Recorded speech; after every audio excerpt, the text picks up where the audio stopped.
ఈమె చరణ్ మిస్సెస్ మల్లీశ్వరి కదూ? Hi, I'm Rakesh. Nice meeting you. Get out.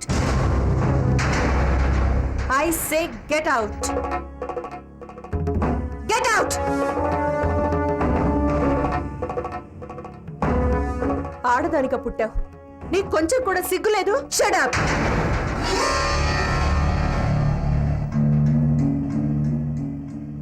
పరిచయమైన ప్రతి మగాణ్ణి నీ చుట్టూ తిప్పుకుంటూ వాళ్ళని నీ గుప్పెట్లో పెట్టుకుంటూ వాళ్ళ కాపురాల్ని కూలుస్తూ ఎంతమంది జీవితాల్ని నాశనం చేస్తావే.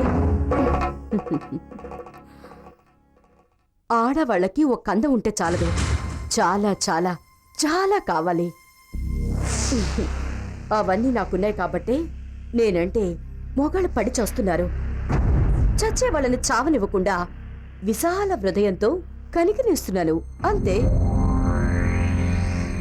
నీలాంటి పెళ్ళాలున్నంత వరకు నీ మొగుడు చరణ్ లాంటి వాళ్ళు నా కాళ్ల చుట్టూ తిరుగుతూనే ఉంటారు. ఛీ, ఇలాంటి నీచమైన బతుకు బతకడానికి నీకు సిగ్గు వేయడం లేదు? పొందలేని దాన్ని, అందుకోలేని దాన్ని దురదృష్టం అని సరిపెట్టుకోవటం, చేతకానితనాన్ని మంచితనం అనుకోవటం, మనసులో పుట్టే కోరికలు చంపుకోలేక సంస్కారం అనుకోవటం, లైఫ్ని జాలీగా హ్యాపీగా ఎంజాయ్ చేస్తున్న నాలాంటి వాళ్ళని చూసి అసూయపడటం నీలాంటి మిడిల్ క్లాస్ పీపుల్ మెంటాలిటీ. లైఫ్ని బెడ్రూమ్ కి, కిచెన్ కి, 6 మీటర్ల చీరకి, అర్థం లేని సెంటిమెంట్స్ కి పరిమితం చేయకుండా నచ్చింది చెయ్యడం, కోరుకున్నది పొందడం, కళ్ల ముందు కనిపించే ప్రతి థ్రిల్ని ఎంజాయ్ చేయడం, అందుబాటులో ఉన్న అన్ని సుఖాల్ని అనుభవించడమే ఈ హై సొసైటీ మోడల్ కల్చర్. నీకు అలాంటి ఎంజాయ్మెంట్ కావాలంటే చెప్పు, నీ హస్బెండ్ చరణ్ కన్నా గొప్ప బిగ్ షాట్ తో పరిచయం చేస్తాను.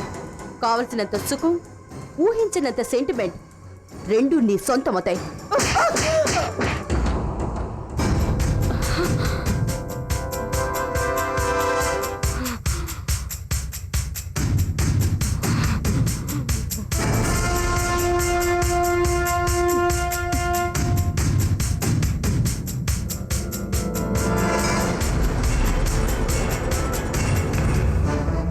ఎంత ధైర్యమే నీకు?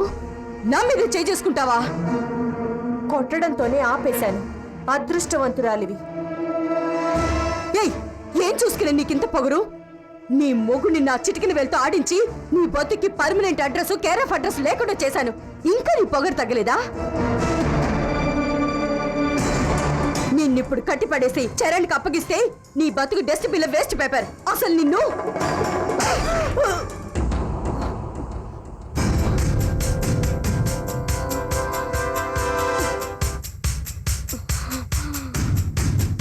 ఇప్పుడు చేతికి మాత్రమే పని చెప్పాను. మరో అడుగు ముందుకేసినా, మరో మాట నోరు జారినా నా కాలి చెప్పుకి పని చెప్తాను.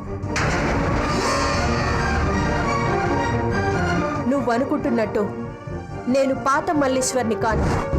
నువ్వు నన్ను ఏమీ చేయలేవే. చెయ్యగలననుకోవడం నీ మూర్ఖత్వం మాత్రమే. ఆడదానివని గుర్తు తెచ్చుకొని అణకువగా ఉండు. నీ పద్ధతులు మార్చుకొని మర్యాదగా బతుకు. మళ్ళీ మరోసారి పిచ్చి పిచ్చి వేషాలేస్తూ నా జోలికొచ్చావో చంపేస్తాను.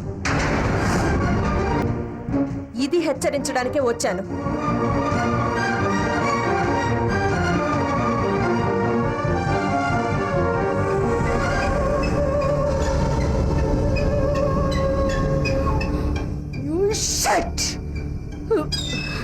మల్లేశ్వరి, ఎంతో చూస్తా.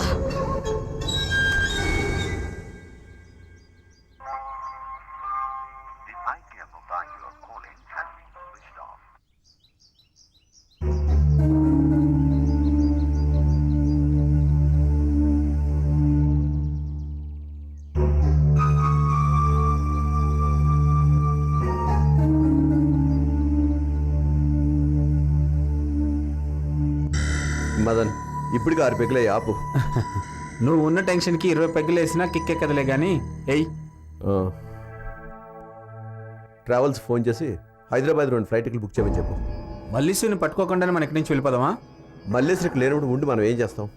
మల్లీశ్వరి వైజాగ్లో లేదని అంత ఖచ్చితంగా ఎలా చెప్తున్నావు? మనం పోలీసులు వెతుకుతున్నామని తెలిసి మల్లేశ్వరి ఎప్పుడో మిస్ అయిపోయి ఉంటుంది. ఇక్కడ వెతికేం లాభం?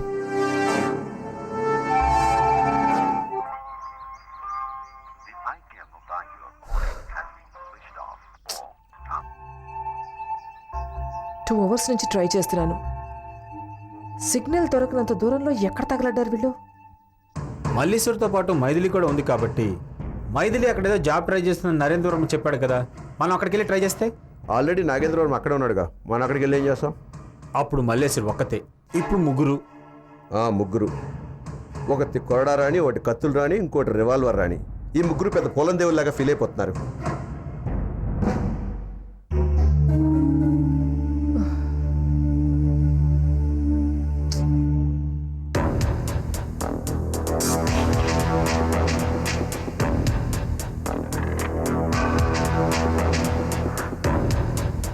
ఏంటి లూజ్ మోషన్సా? ఏం లేదు, మరి ఫేస్ ఎందుకు అలా పెట్టావు? నేను అనుకున్నంత అయింది సార్. సర్వీస్ రివాల్వర్ మిస్ అయిందని ఎస్పీ గారు నన్ను సస్పెండ్ చేశారు. పోయి నీ ఉద్యోగం రావాలన్నా, నీ రివాల్వర్ నీకు దొరకాలన్నా, పోగొట్టుకుని రివాల్వర్ దొరకాలంటే మల్లేశ్వర్ దొరకాలి. అందుకనే నువ్వు మాతో పాటు హైదరాబాద్ వచ్చాయి. ఒంటి మీద యూనిఫామ్ లేకపోతే నా పెళ్ళాం కప్పు కాఫీ కూడా ఇవ్వదు. సరే, మీరు ఎక్కడికి రమ్మంటే ఎక్కడికి వస్తాను. రింగ్ అవుతుంది. Hello ma'am. చెర్రీ, 2 అవర్స్ నుంచి నీకోసం ట్రై చేస్తున్నాను. మొబైల్ ఆఫ్ చేసి పెట్టావా? అదే మల్లేశ్వరిని సెర్చ్ చేసుకుంటూ అరకు వచ్చాం. ఏజెన్సీ ఏరియా కదా, సిగ్నల్స్ దొరకలేదు. ఇప్పుడే బార్డర్కి వచ్చాం, సిగ్నల్స్ దొరికాయి. ఏదైనా మాట్లాడాలా? లుక్ చెర్రీ, మల్లేశ్వరి మరింటికి ఫోన్ చేసి నాతో మాట్లాడింది. నీతో మాట్లాడిందా? ఏం మాట్లాడింది? ఏం మాట్లాడిందో తెలుసా?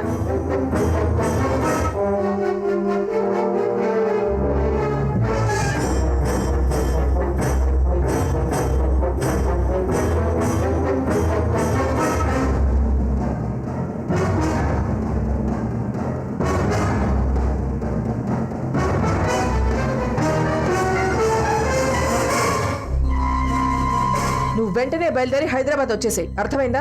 ఓకే మమ్మీ, ఇప్పుడే బయలుదేరుతాను. వచ్చాక మాట్లాడుకుందాం. షట్, మల్లేశ్వరి హైదరాబాద్లోనే ఉందట. అయితే నా రివాల్వర్ కూడా హైదరాబాద్లోనే ఉంటుంది. రై పద.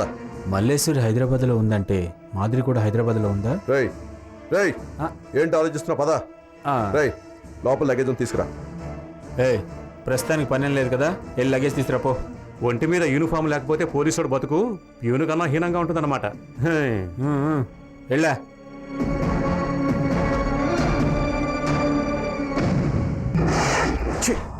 What have you done ma'am?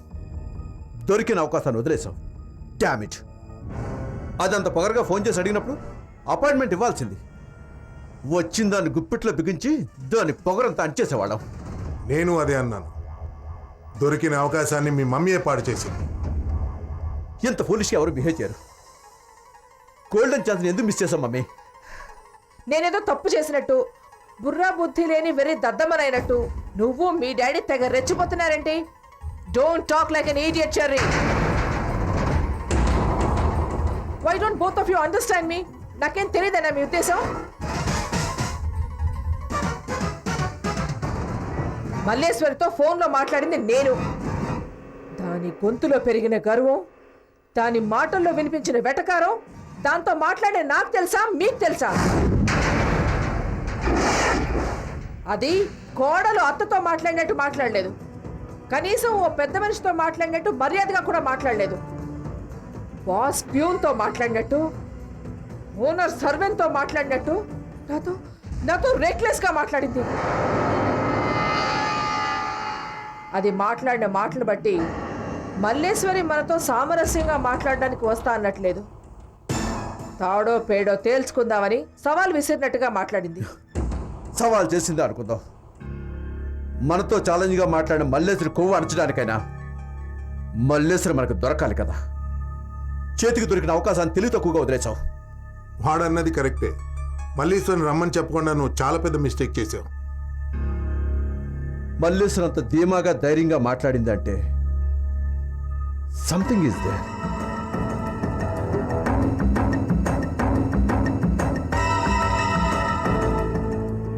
భయపడి పారిపోయిన మల్లేశ్వరి ఫోన్ చేసి డైరెక్ట్గా ఇంటికే వస్తానందంటే ఆ తెగింపు వెనక కారణం ఏదో ఉండే ఉంటుంది. అదేంటో తెలుసుకోవాలంటే ముందు మల్లేశ్వరి మనకు ఎదురుపడాలి.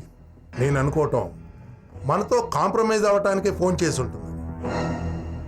కాంప్రమైజ్ చేసుకుందాం అనుకునే వాళ్ళు ఎవరు అంత ఖండకావరంతో మాట్లాడరు. కరెక్టే. మల్లేశ్వరి భయపడి లొంగిపోయే మనిషి కాదు, సెల్ఫ్ రెస్పెక్ట్ ఉన్న క్యారెక్టర్.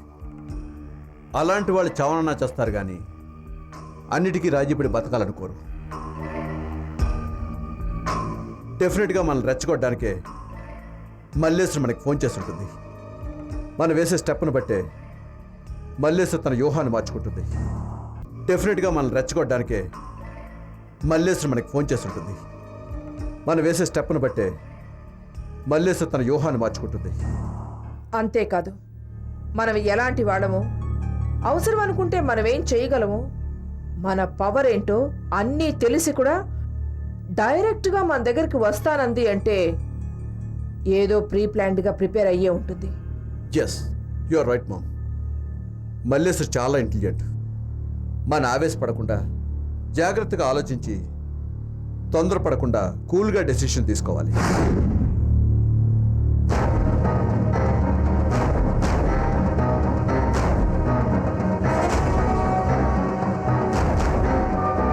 ఎంత ఆలోచించినా ఫోన్ చేయటం వెనకాల మల్లేశ్వరి ఉద్దేశం ఏంటో అర్థం కావట్లేదు. అది తెలుసుకోవాలి అంటే మల్లేశ్వరి ఫోన్ కోసం వెయిట్ చేయాలి. ఫోన్ చేశాక రమ్మని చెప్పాలి. మల్లేశ్వరి మాట్లాడినప్పుడు నేనేం రిప్లై ఇవ్వలేదు కాబట్టి మళ్ళీ ఫోన్ చేస్తుందనే నమ్మకం నాకు లేదు. మల్లేశ్వరి ట్రయల్ కోసం చేసుండదు, ఏదో డెసిషన్కి వచ్చే చేసుంటుంది. కాబట్టి తప్పకుండా మళ్ళీ ఫోన్ చేస్తుంది.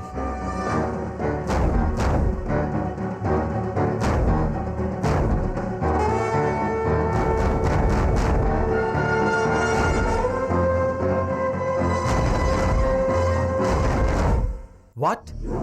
మల్లీశ్వరి మన గెస్ట్ హౌస్కి వచ్చి నిన్ను కొట్టిందా? దేవుడి గదిలో కళ్ళు మూసుకుని గంట వాయిస్తూ లెంపలేసుకునే మల్లేశ్వరికి చెంపదెబ్బ కొట్టి వార్నింగ్లు ఇచ్చేటంత ధైర్యం తెగింపు ఎక్కడి నుండొచ్చాయో అర్థం కావట్లేదు. తెగింప తోటకూర కట్ట. అది కొట్టెళ్తుంటే నువ్వే చేస్తున్నావు. షూట్ చేసి పారేయాల్సింది. ఆ నిమిషంలో నా చేతిలో రివాల్వర్ ఉన్నా మల్లీశ్వర్ని షూట్ చేసుండేదాన్ని కాదు. ఎందుకని? నిజం చెప్పాలంటే ఆ క్షణంలో మల్లేశ్వర్ని చూసి నాకు కాళ్ళు చేతులు ఆడలేదు.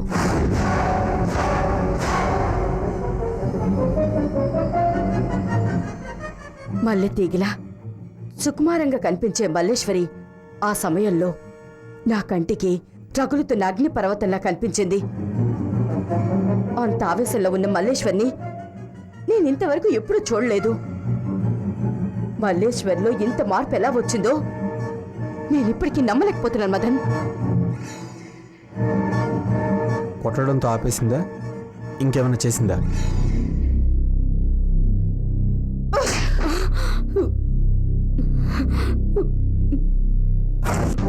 నీ పద్ధతులు మార్చుకొని మర్యాదగా బతుకు.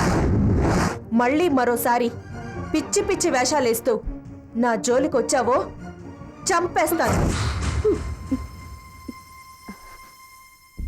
ఇంకేం చేస్తుంది? ఏం చేయలేదు. జస్ట్ వార్నింగ్ ఇచ్చి వెళ్ళిపోయింది.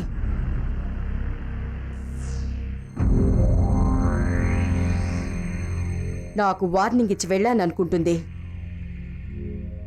కానీ ఈ త్రాచుపాము తోక తొక్కి వెళ్ళిందని ఆ మల్లేశ్వరికి తెలీదు. అది నన్ను కొట్టిందని నేను దాన్ని తిరిగి కొట్టను, కాటేస్తాను. ఆ బలవంతుగాడు మల్లేశ్వర్ని కిడ్నాప్ చేస్తే చేతికి దొరికిన మల్లేశ్వర్ని వదిలేశామని ఇందుమతి మనల్ని చేతకాని చవటాలని నానా మాటలు అంది. ఇప్పుడు మన కాళ్ళ దగ్గరికి వచ్చిన మల్లేశ్వర్ని మనం వదిలేశామని తెలిస్తే పిచ్చి పట్టిందల్లా రెచ్చిపోయి ఖర్చులా కరుస్తుంది.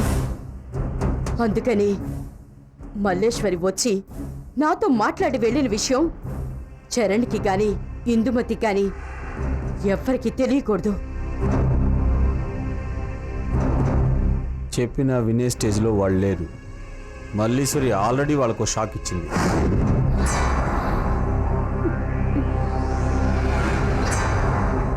మల్లీశ్వరి ఇందుమతికి ఫోన్ చేసి తనతో మాట్లాడడం కోసం అపాయింట్మెంట్ అడిగిందట. Damn it. ప్రాణభయంతో పుట్టింటి వాళ్ళని కూడా కాదని వెళ్ళిపోయిన మల్లీశ్వరి అందరికీ డైరెక్ట్ అటాక్ ఇస్తోందేంటి? మల్లేశ్వరి నిన్ను మల్లీశ్వరికి ఇంత గుండె ధైర్యం ఎక్కడి నుంచి వచ్చింది? భయపడే స్టేజ్ నుండి వార్నింగ్ ఇచ్చే స్టేజ్ వరకు వచ్చింది అంటే something something something is there.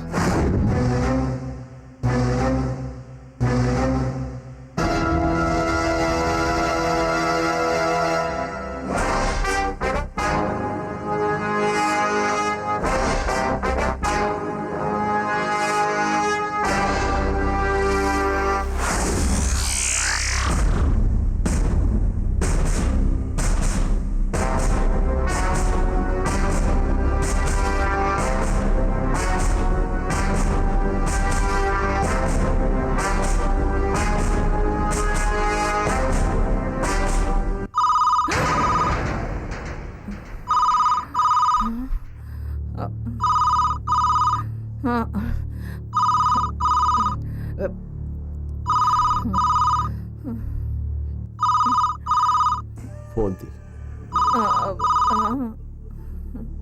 Phone తీ. ఫోన్ తీ. మాట్లాడవు.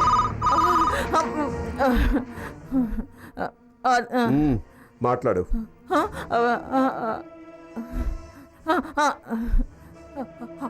హలో హలో హలో అన్నపూర్ణమ్మ, నేను మల్లీశ్వరిని.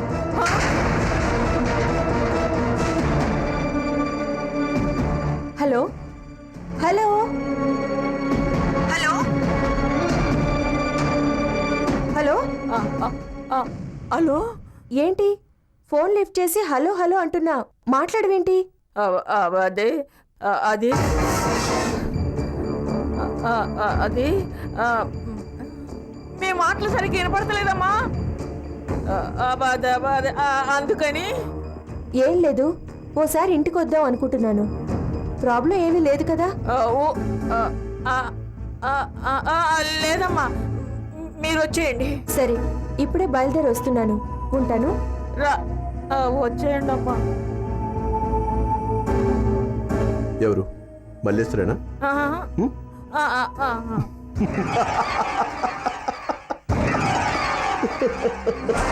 బయట నా కారు కూడా లేదు. నేను ఇక్కడ ఉంటాను ఎక్స్పెక్ట్ కూడా చేయలేదు. సరాసరి నా బోన్లోకి వస్తుంది. కమాన్ మల్లేశ్వరి, నీ కోసం 1000 కళ్ళతో ఎదురు చూస్తున్నాను.